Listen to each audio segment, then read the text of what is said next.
ಯಾಕೆಂದರೆ ಈ ದಿನ ಜಮ್ಮು ಕಾಶ್ಮೀರದಲ್ಲಿ ನಡೆದಂಥ ನರಮೇಧ ಸುಳ್ಳು ಹೇಳಿಕೊಂಡು ವಿಜೃಂಭಿಸ್ತಾ ಇರೋರೇ ಜಾಸ್ತಿ. ದೇವ್ರ ಬಗ್ಗೆ ತುಂಬ ಜನಕ್ಕೆ ಗೊತ್ತಿಲ್ಲ.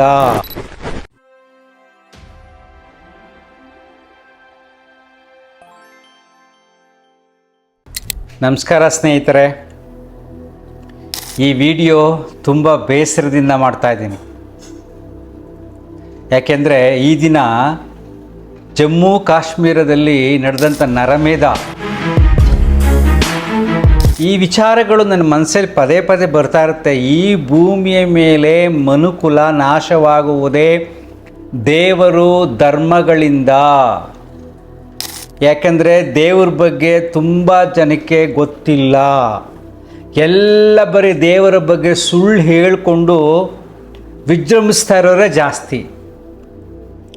ಧರ್ಮದ ಅರ್ಥವೇ ಗೊತ್ತಿಲ್ಲ, ಅದರ ಭಾವವೇ ಗೊತ್ತಿಲ್ಲ. ಯಾವ ಧರ್ಮದಲ್ಲಿ ನನ್ನ ಧರ್ಮ ರಕ್ಷಣೆಗಾಗಿ ಬೇರೆಯವರನ್ನು ಸಾಯಿಸು ಅನ್ನುತ್ತೋ ಅದು ಧರ್ಮ ಅಲ್ಲ, ದೇವರು ಅಲ್ಲ. ಯೋಚನೆ ಮಾಡಿ ನೋಡಿ, ನೀವು ಮನುಕುಲ ಭೂಮಿ ಮೇಲೆ ಮಾನವರೆಲ್ಲರೂ ಒಂದೇನೆ. ಆಯಾಯ ಪ್ರಾಂತಕ್ಕೆ ತಕ್ಕ ಹಾಗೆ ಸೃಷ್ಟಿಯನ್ನು ಅರ್ಥ ಮಾಡ್ಕೊಳ್ಳೋಕ್ಕೆ, ದೇವರನ್ನು ಅರ್ಥ ಮಾಡ್ಕೊಳ್ಳೋಕ್ಕೆ ನಾನಾ ವಿಚಾರಗಳು ನಾನಾ ರೂಪದಲ್ಲಿ ಹೊರಗಡೆ ಬಂದೋ ಅಷ್ಟೇ ಹೊರತು ಬೇರೇನಲ್ಲ. ಎಂಥ ಮೌಢ್ಯದಿಂದ, ಅಂಧಕಾರದಿಂದ ಅಲ್ಲನ ಹೆಸರು ಇಸ್ಲಾಂ, ಅಲ್ಲನ ಹೆಸರನ್ನು ಹೇಳಿಕೊಂಡು ಆ ಧರ್ಮವನ್ನು ಕಾಪಾಡೋಕ್ಕೆ ಬೇರೆ ಧರ್ಮಗಳನ್ನು ಗುರುತಿಸಿ ಸಾಯಿಸುವುದು ಎಂಥ ಮೂರ್ಖತನ ಅಲ್ವಾ?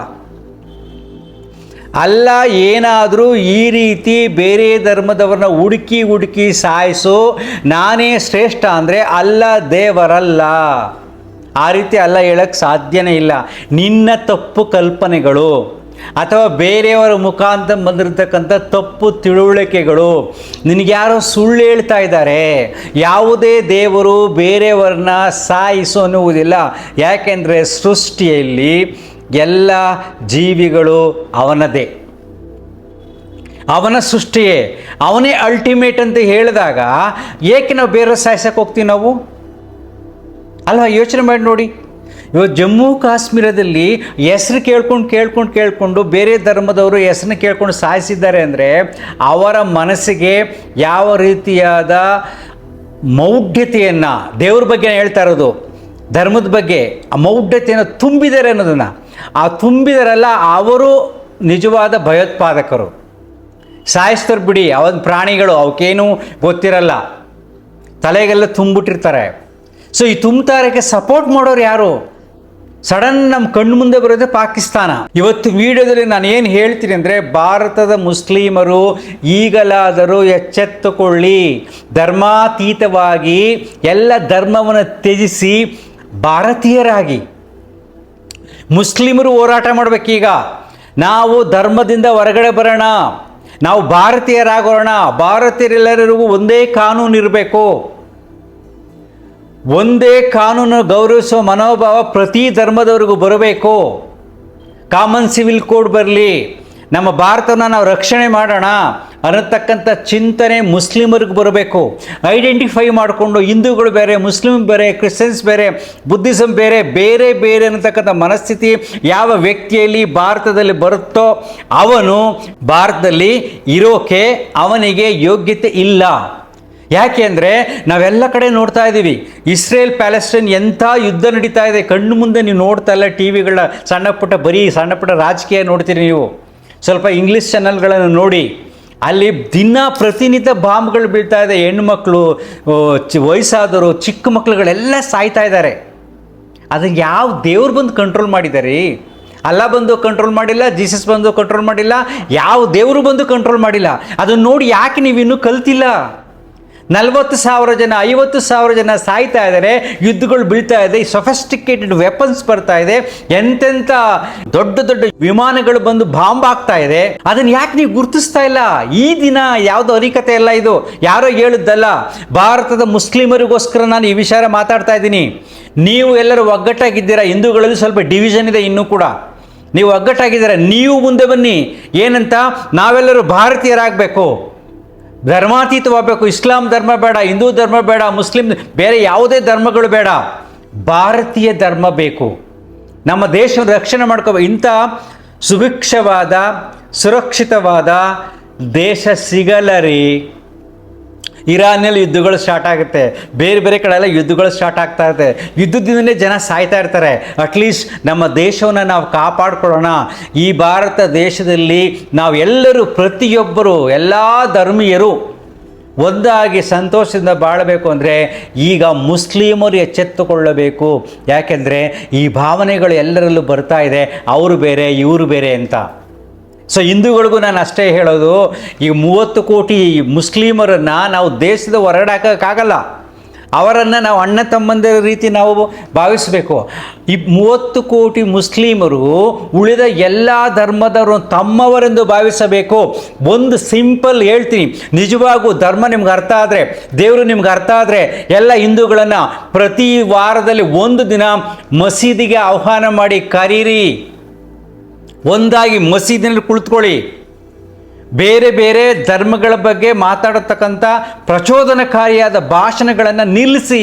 ಎಲ್ಲರೂ ನಾವು ಒಂದೇ ಅಂತ ಮಾತಾಡೋಣ.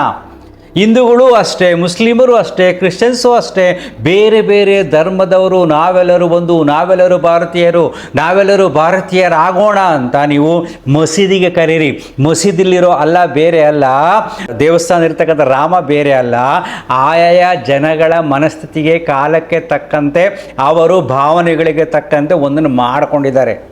ರಾಮನು ಒಂದೇ, ಅಲ್ಲನೂ ಒಂದೇ, ಜೀಸಸ್ಸು ಒಂದೇ, ಬುದ್ಧನು ಒಂದೇ, ಗುರುನಾನಕ್ಕೂ ಒಂದೇ. ಆ ಸ್ಥಳ, ಆ ಕಾಲಘಟ್ಟದಲ್ಲಿ, ಆ ಮನಸ್ಥಿತಿಗೆ ಒಂದೊಂದು ಚಿಂತನೆಗಳು ಬಂದಿದೆ. ಬಟ್ ಎಲ್ಲ ಚಿಂತನೆಯ ಮೂಲ ಮಾನವ ಧರ್ಮ. ಭೂಮಿ ಮೇಲೆ ಪ್ರತಿಯೊಬ್ಬರು ಶಾಂತಿಯಿಂದ ನೆಮ್ಮದಿಯಿಂದ ಬದುಕಬೇಕು ಅಂತಕ್ಕಂಥ ಸಹಬಾಳ್ವೆಯ ಚಿಂತನೆ ಇಲ್ಲದ ಧರ್ಮವೇ ಅಲ್ಲ. ಎಂಥ ಕ್ರೌರ್ಯ ರೀ ಪಾಪ. ಕಂಡು ಹಿಡಿದು ನೀವು ಸುಮ್ಮನೆ ಹೇಳ್ಬಿಟ್ರು, ಟಿ ವಿಲಿ ಬಂದುಬಿಟ್ರು, ನಾವು ನೋಡ್ಬಿಟ್ಟಿವಿ ಅಂತೀವಿ. ನಿಮ್ಮಲ್ಲಿ ಯೋಚನೆ ಮಾಡ್ಕೊಳ್ಳಿ. ನಿಮ್ಮ ಅಪ್ಪನ ಕಣ್ಮುಂದೆ ನಿಲ್ಲಿಸ್ಕೊಂಡು ನಿಮ್ಮ ಅಪ್ಪನಿಗೆ ಶೂಟ್ ಮಾಡಿದ್ರು, ನಿಮ್ಮ ಅಣ್ಣನಿಗೆ ಶೂಟ್ ಮಾಡೋದನ್ನು ಯೋಚನೆ ಮಾಡ್ಕೊಳ್ಳಿ. ಎಂಥ ರೋಷ ಬರುತ್ತೆ, ಎಷ್ಟೊಂದು ಅಜ್ಞಾನ ತುಂಬಿದೆ. ಆದರೆ ಸಮಾಜದ ಕಟ್ಟೆಗಳಿಗೆ ನಮ್ಮ ಮನಸ್ಸುಗಳೆಲ್ಲ ಬಂಧಿತವಾಗಿದೆ. ಸಡನ್ನಾಗಿ ನನಗೆ ಈ ಸುಂಪರಿಗೆ ಹೇಳ್ಬಿಟ್ಟು ಸಾಮಾನ್ಯ ಮನುಷ್ಯ ಪಾಕಿಸ್ತಾನದವ್ರು ಹಿಂಗೆ ಪಾಕಿಸ್ತಾನವನ್ನು ಸುಟ್ಟಾಕ್ಬಿಡ್ಬೇಕು ಅನಿಸುತ್ತೆ. ಯಾಕೆಂದರೆ ಇದು ಅಧರ್ಮ. ಆದರೆ ಸಡನ್ನಾಗಿ ಹಂಗೆ ಮಾಡೋಕ್ಕಾಗಲ್ಲ. ರಾಜಕೀಯ ವ್ಯವಸ್ಥೆಗಳು, ಭೌಗೋಳಿಕ ವ್ಯವಸ್ಥೆಗಳು ಬೇರೆ ಬೇರೆಯಾಗಿದೆ. ನನಗೆ ರೋಷ ಬರ್ಬೋದು, ಆದರೆ ಆ ರೀತಿ ಸಡನ್ನಾಗಿ ನಾವು ಮಾಡೋಕ್ಕಾಗೋದಿಲ್ಲ. ಈಗ ನೋಡಿ, ಜಮ್ಮು ಕಾಶ್ಮೀರಕ್ಕೆ ಹೋಗೋಕ್ಕೆ ಎಷ್ಟು ಜನ ಹೆದರ್ತಾರೆ. ಆ ಜಮ್ಮು ಕಾಶ್ಮೀರದಲ್ಲಿ ನಾನು ನೋಡಿದ್ದೀನಿ, 3 months ಬ್ಯಾಕ್ ಹೋಗಿದ್ದೀನಿ. ಹಳ್ಳಿಗಳಲ್ಲಿ ಸಣ್ಣ ಸಣ್ಣ ಮನೆಗಳನ್ನು ಗೆಸ್ಟ್ ಹೌಸ್ ಥರ ಮಾಡ್ಕೊಂಡಿದ್ದಾರೆ ಅವರು. ಅಲ್ಲಿ ನಾವು ಡೀಪಾಗಿ ಹೋಗಿದ್ವಿ, ಟ್ರೆಕ್ಕಿಂಗ್ ಹೋಗಿದ್ವಿ, ಅಲ್ಲೂ ನಾವು ನೋಡಿದ್ವಿ. ಹಳ್ಳಿಗಳು ಚಿಕ್ಕ ಚಿಕ್ಕ ಮನೆಗಳನ್ನು ಗೆಸ್ಟ್ ಹೌಸ್ ಮಾಡ್ಕೊಂಡಿದ್ದಾರೆ. ಅದನ್ನು ಬದುಕು ಸಾಕ್ತಾ ಇದೆ, ತುಂಬ ಡೆವಲಪ್ ಆಗ್ತಾ ಇದೆ. ಎಷ್ಟೋ ಮನೆಗಳು ಈಗ ಬೆಳಕು ಬಂದಿದೆ. ಮೊದಲೆಲ್ಲ ಕತ್ಲೆ ಇತ್ತು, ಈಗೆಲ್ಲ ರೋಡ್ಗಳೆಲ್ಲ ಮಾಡಿದೆ, ಇಂಟೀರಿಯರ್ ವಿಲೇಜ್ಗಳು ಬಂದಿದೆ. ಅಲ್ಲೆಲ್ಲ ಟೂರಿಸಮ್ ಡೆವಲಪ್ ಆಗ್ತಾ ಇದೆ, ಸುಂದರವಾದ ಸ್ಥಳ ಇದೆ. ಅದನ್ನೆಲ್ಲ ಹಾಳು ಮಾಡ್ತಾಯಿದ್ರೆ ಎಷ್ಟು ಜನ ಹೆದರ್ಕೊತಾರೆ ಇವಾಗಲ್ವಾ. ಈಗ ರೀಸೆಂಟ್ ನ್ಯೂಸ್ ಪ್ರಕಾರ 30 ಜನರು ಸತ್ತಿದ್ದಾರೆ. ನಾಳೆ ಬೆಳಗ್ಗೆ ಒಳಗೆ ಎಷ್ಟು ಜನ ಸಾಯ್ತಾರೋ ಗೊತ್ತಿಲ್ಲ. ಸೊ ಈ ಅಧರ್ಮದ ಚಿಂತನೆ, ಭಗವಂತನ ಚಿಂತನೆ, ಧರ್ಮದ ಚಿಂತನೆ ತಪ್ಪು ದಾರಿಯಲ್ಲಿ ಹೋಗಿ ಮಾನವ ಕುಲವನ್ನು ನಾಶ ಮಾಡ್ತಾ ಇದೆ. ಸೊ ಕೊನೆ ನಾನು ಹೇಳ್ತೀನಿ, ಭಾರತದ ಮುಸ್ಲಿಮರೇ ಎಚ್ಚೆತ್ತುಕೊಳ್ಳಿ.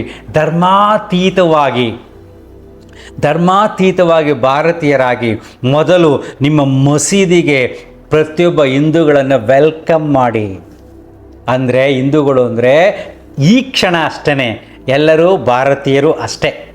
ಸುಮ್ಮನೆ small identification in the beginning ಅಂತ ಕರಿತೀವಲ್ವಾ, ಈಗ ಅಷ್ಟೇ. ಇದೆಲ್ಲವನ್ನು ಮೀರಬೇಕು. ಯಾವುದು ಪದ್ಧತಿಗಳು ಬೇಡವೇ ಬೇಡ. ಭಾರತ ಒಂದೇ ಕಾನೂನು, ಒಂದೇ ನೆಲ, ಒಂದೇ ಜಲ, ಒಂದೇ ಚಿಂತನೆ ಬರಬೇಕು. ಇಲ್ಲದಿದ್ದರೆ ಇದೇ ರೀತಿ ಎಲ್ಲ ನಮ್ಮ ಮುಂದಿನ ಪೀಳಿಗೆ ಗುಂಡೇಟಿಗೆ ಬಲಿಯಾಗಿ ಸಾಯ್ತಾ ಇರುತ್ತೆ, ಸಂಘರ್ಷದಲ್ಲಿ ಬದುಕು ಸಾಗ್ತಾ ಇರುತ್ತೆ. ಎಚ್ಚರಿಕೆ ಎಲ್ಲ ಭಾರತೀಯರೇ, ಸ್ಪೆಷಲಿ ಭಾರತದ ಮುಸ್ಲಿಮರೇ, ಬನ್ನಿ, ನೀವು ಮುಂದೆ ಬನ್ನಿ, ಎಲ್ಲ ಸ್ವಾಗತಿಸಿ. ಕಾಮನ್ ಸಿವಿಲ್ ಕೋಡ್ಗೆ ನೀವು ವಾದ ಮಾಡಿ, ನೀವು ಸ್ಟ್ರೈಕ್ ಮಾಡಿ, ಒಂದೇ ಕಾನೂನು ಎಲ್ಲರಿಗೂ ಮಾಡಿ ಅಂತ. ಆಗ ಸತ್ಯದ ಅರಿವು, ಧರ್ಮದ ತತ್ವ ಗೊತ್ತಾಗುತ್ತೆ. ಯಾಕೆ? ನಾವೆಲ್ಲರೂ ಭಾರತೀಯರಾಗಬೇಕಲ್ವಾ? ಒಂದೇ ಕಾನೂನು. ಹೋರಾಟ ಮಾಡಿ. Thank you. ತುಂಬ ಬೇಸರ ಆಗುತ್ತೆ ಇವತ್ತು ವಿಡಿಯೋ ಮಾಡೋಕ್ಕೆ. ಸೊ ಸ್ವಲ್ಪ ಎಚ್ಚೆತ್ತುಕೊಂಡ್ರೆ ಅಷ್ಟೇ ಸಾರ್ಥಕ. ನಮಸ್ಕಾರ.